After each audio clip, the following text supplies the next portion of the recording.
FM 95.9, Mkaya. You make sure that you stay with us, and we'll give you the very best, I did say. Now, I've got to say to you, Mkaya, just before we take an ad break, I've got an interesting group of gentlemen in the studio with me, and we are talking about the India-Africa Festival. Okay? Stay tuned for that, because I want to tell you more about that just after this. Achieve English excellence to get ahead in your career. Join us for the Best Language School English for Professional Development Open Day, Saturday, 18 May, Varsity College Campus, Vineyard Glen, Pretoria. Go to bestlanguageschool.com. English for Professional Development, changing lives, opening doors. Like comes unique reassurance and competence in healthcare. Shield offers care and affordability. There are various benefit options, including a contraceptive benefit, which most schemes don't provide. Make the right choice and join us or switch. It will change the way you think about healthcare. Visit ratio.coza. Phone 060 00 2120 or SMS the word ratio to 33023 and you will remember to say ratio or Canada's research supplier.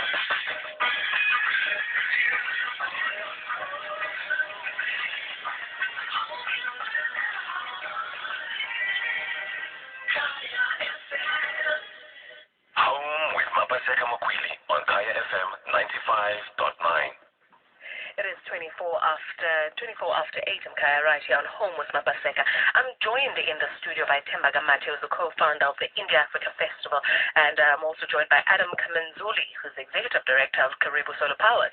Gentlemen, thank you very much for joining us in the studio. Now, India-Africa Festival has been, it's brought together to bring to, it's conceptualized to bring together the two countries. How so, though? The youth? Oh, thank you very much, Mapaseka. Thank you very much to Mkaya at home. India-Africa is a people-to-people public diplomacy project that tries to bring together young Africans and young Indians together to try and create a shared vision of how the future could look like if they can collaborate, compete, and co-create a vision of the future. Themba, why India? Why India? You know, it's the first question that people ask each time when you say India, Africa. India is a young country in motion. 1.2 billion people exist in India. Did you say young? Half of that 1.2 billion is actually young people, which makes it 600 million people. And in Africa, the whole continent has got only 900 million people. So you've got a country that has got 1.2 billion people, and then a continent that's got less than 1 billion people. Okay, but now bringing the two together in what way, though? In so many ways, Mapaseka. We've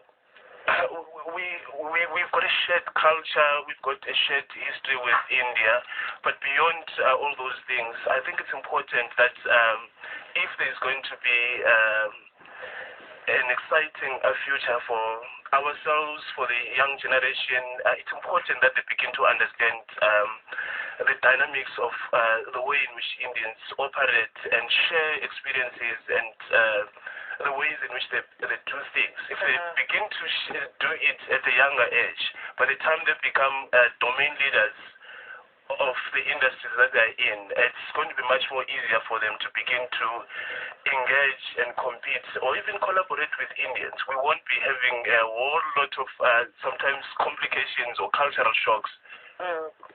This started on Monday the 13th, right? The India-Africa Festival, yes, it started on Monday the 13th. It's going on until the 24th of May. But beyond the festival, we're going to be having a series of campus interactions that are not part of the festival, but just touching base and getting to engage with young people in colleges and a few universities. But what is it? What is the festival actually? When we talk about the festival, but what is actually happening in the festival? It's a beautiful mixture of films celebrating 100 years of Bollywood cinema. We've got films, we've got fashion workshops, we've got collaborative workshops that try and show young people how to think different from the way they usually think. We've got a whole range of other activities, including exhibitions as well. But today we had a beautiful day at Wits University where Adam was one of the young visionaries that got to be acknowledged for the kind of work that they do in trying to create a future within the locations, within the communities that they're in. Right. Adam actually comes from Tanzania. Adam, elaborate on that for us. Yeah, thanks very much. So we're looking to bring affordable solar to Africa. Okay. And we've actually developed a modular solar lamp, as you can see here. Okay. And by splitting up the components of the solar lamp, we can actually split up the payments for the end consumer, which makes it a lot more affordable than regular solar lamps. Okay, we're going to take pictures of the lamp and then put it on Facebook so that it's easier for Mkaya to actually, to see and understand what it's all about. Okay, tell me more about that lamp.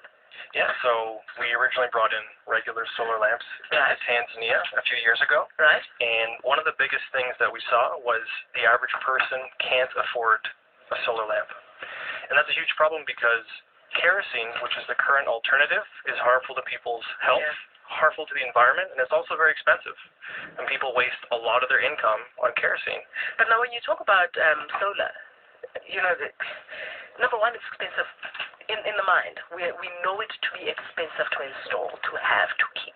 How do you then hope to get that competing with your kerosene? Exactly, and that's the innovative factor that we've developed here. By splitting up the payments, it works like this.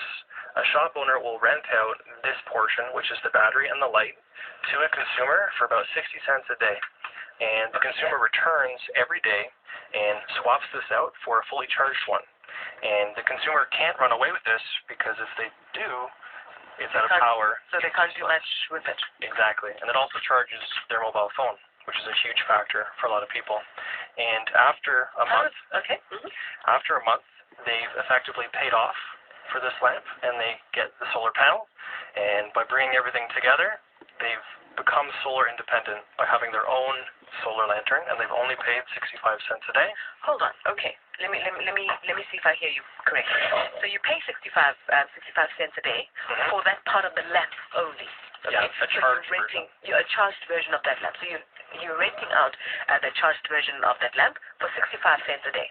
After a month, that 65 cents times 30 will then tell you that you've now accumulated enough to now get the solar part of it. Exactly. So you don't have to buy the solar part of it. Exactly. Okay, and it charges the cell phone. Yeah, I see you've already, you've put in the... Yeah, we got a couple different adapters right here for various phones, like Nokia, as well as Sony Ericsson. Okay, so how long does that last? This lamp lasts up to 12 hours, and there are various settings, as you can see here. Very, very bright, actually, that's your eyes, it's kind of bright. And if it charges phones, that amount of time decreases. You know, the other thing is that this says to me, again, we've got to bring into effect the fact that it's not India, South Africa. It's India, Africa. Yeah, absolutely. Okay, so the expectation of the other African states, what are we getting from there? Look, India, Africa, actually, when it started in Africa, it started in Kenya 3 years ago, and the whole thing was about trying to get as many African countries participating in the initiative. We've got more than 14, 15 countries now that are very actively participating in the initiative. And for the other Africans, you'll be surprised, Mapaseka, because of the contests, especially online contests that we've been conducting over the past 2 years on photography, essay writing, poster design, and business venture. And you'd be surprised to see that countries like Ethiopia, there was so much of entrepreneurship activity as compared to the other countries where you would expect that there would be too many entries coming from. Right. You look at the kind of conceptualization of thoughts in terms of whether it's poster designs coming from India itself, and the business venture, the way young business people would collaborate with business people in India, just looking at the local conditions and saying we've got a problem in education here. What problems do we have in education in India? How do we then begin to have a shared solution around that? I actually was going to go there. Are you going to have panel discussions where different people are coming with their different problems, and within India, Africa itself, finding a solution with it? So, for example, if you have a problem that maybe Tanzania can relate to and can discuss that relates to South Africa and maybe affects India somehow, is this a discussion that's going to be possible where we all sit down and say, okay, we've done this. This is how you can solve it. It's actually already been a discussion for a few of the people that we've met today. We've really talked about a lot of the similar challenges that we face in our respective countries. Are you finding that there's a lot of those? Absolutely. We face a lot of the same problems. What are those? Take me through some of them. And I ask you that because we expect, and in our minds, we are such separate entities that we think what is happening in South Africa and the challenges that are faced by South African youth, for example, are not necessarily the challenges that you see being faced by Tanzanian youth, being faced by Malawian youth. So let's bring it all together. Absolutely. So one of the similar challenges that we've discussed is lighting. It's energy. And for the most part, people don't have it, and people want it. Yeah. And so that's a shared challenge for a lot of people. And lack of energy and lack of lighting is a huge barrier to development. And it's a huge barrier from breaking free from poverty. Okay. So energy, that's very big. Energy, education, and I think the environment, actually big things that bring together India and Africa, and the fact that the continent and also India as a country are emerging markets in the eyes of the world. I think those are the commonalities between India and Africa. Okay, we've got a caller on the line who's interested in solar lamps. So I want to go straight through to Sid. Hi, Sid. Hi, Mapaseka. How are you doing? I'm lovely. How are you? Excellent. Unfortunately, still at the office. That's good, because I am too. So you leave when I leave at 9 o'clock, okay? Wonderful. Lovely. What do you want to say? My question is for Adam from KARIBU Solar. I think this model is very interesting, and it's got a lot of legs for Africa. And I understand you are currently in Tanzania. What are your plans for growth? How are you going to take this product into let's say Nigeria or Ghana, or grow into Kenya or Rwanda? Great. Well, thanks very much for your call, Sid, and karibu to Tanzania anytime you're in the area. So in order to grow, in order to scale, we leverage the small shop network, which is called the Duka network, or small Dukas in Tanzania and Kenya. So by leveraging these small shops and these small micro-entrepreneurs, we're able to reach a lot of people in a short amount of time. And for entering new markets like Kenya, Nigeria, it's important to leverage those networks, those small Dukas, those small shops. And that's what we're looking at doing in Tanzania right now. Okay, so does that answer your question? No, that does. It's very interesting. And if I might be able to ask you another question, Absolutely. How much does when Mapaseka did the math right now, it was 65 cents times 30, so that works out to roughly $19.5, $20 a month, I'm guessing. Excellent math. To own the product. So how much does it actually cost you to create this? So in order to create it, it costs a fair bit less, and we're able to actually sell it at a profit so that we're able to remain sustainable for the long term. And by doing so, we can reach a lot of people a lot faster than relying on a charity or some type of non-governmental organization model. And by doing it as a social enterprise, we're able to scale sustainably and very efficiently, very lean and mean to grow it to reach a lot of people. Okay. All right. So that makes sense, yeah? That makes a lot of sense. Thank you very much, and good luck. Thank you so much, Sid, for the question. Now, you know what? Let me tell you what's fascinating me with this. We have a lot of what do you call them? Do you call them talk shops? We have a lot of people that come together, and all they do is just talk. Yes, we should do this. You know what? India, Africa, yes, people, let's come together. We are happy. We need to work. We need to go on. And then come the 24th of May, it's over. It's done. Goodbye, everybody, and it's forgotten. So how do you hope to keep this sustainable? The winners of the business venture competition actually going to Davos. The two gentlemen, one from India and the other one from Nigeria, they're actually going to Davos, courtesy of the Ideas Works, the managing partner of the India-Africa Shared Future initiative. So they will get an opportunity to go to Davos and experience the world of entrepreneurship and world of leadership and get to test their ideas. But beyond that, there is an exchange of the guy from Africa, from Nigeria, would have to go to India and spend some time there.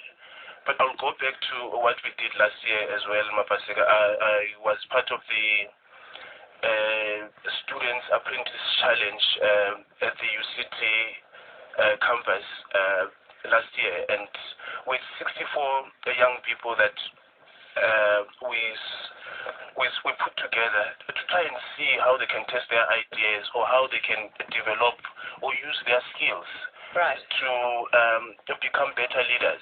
The winner of the challenge as well went to India and spent time there in India just to experience the country and experience the culture and get to see how things are done, you know. But do you give them support throughout the year to not just say, you know, once you've done that, it's over, but rather let's carry on and make sure that up to next year we have been improving on what we know and our ties?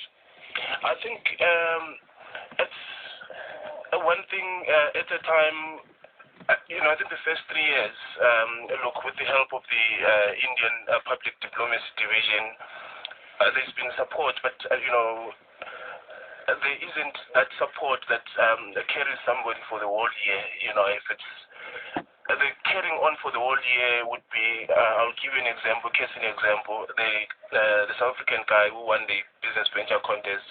We've been putting him in all these panels, including today. You know, he just came. We flew him down from Cape Town just to come and experience what we're doing here, but also to come and give judgment, being part of the jury, but also being part of the workshops and inspiring the other young people in the workshops that we're conducting. Lovely. Thank you very much, guys, for coming through. Thank you so much. And anybody can come and be part of this, of the festival itself? Oh yes, we've got lots of music. We've got an exciting music lineup at Majestic Theatre in Fortsburg. We actually have something happening now at Pata Pata. Arts on Main, we've got a big show on Friday at Cedar. Lovely. For MXO and Joy Baruch, and then we've got at the Africa Freedom Station, we've got NSG playing with Joy Baruch. We've got Linda Butelezi as well, collaborating with Joy. So there's lots happening. Okay. And the film festival is starting from the 17th up to the 19th at the Majestic Theatre in Fortsburg. Yes. Okay. Also, I'd like to mention, if anyone wants to learn more about KARIBU Solar, please log on to www.karibusolar.com, KARIBU Solar. Okay. And I just want to thank my mom for all her support. Oh, lovely. Oh, that's so sweet. Yeah, that's very, very sweet. Well, she's been a huge help. Brownie points. www.indiaafrica.in for more information on the .in. .in. .in, yes. Okay. And India Africa is got 1A. India Africa. Okay, so yes. India Africa all joined, 1A. Yes. .in, I-N at the end. Okay. Guy, you go to those two websites to get yourself more information about the India Africa Festival. Thank you very much for joining us, gentlemen. It is happening, guys. It started on the 13th of May and it is going until the 24th of May. That is the India Africa Festival 2013, taking place right here in Johannesburg. Thank you to Adam Kamenzuli, who's the Executive Director of KARIBU Solar Power, and also to Themba Gamati, who's the co-founder of this initiative, the India Africa Festival. Thank you very much. Thank you. Thank you very much. Thank you very much, Mama. Yes. Thank you very much, Makaya.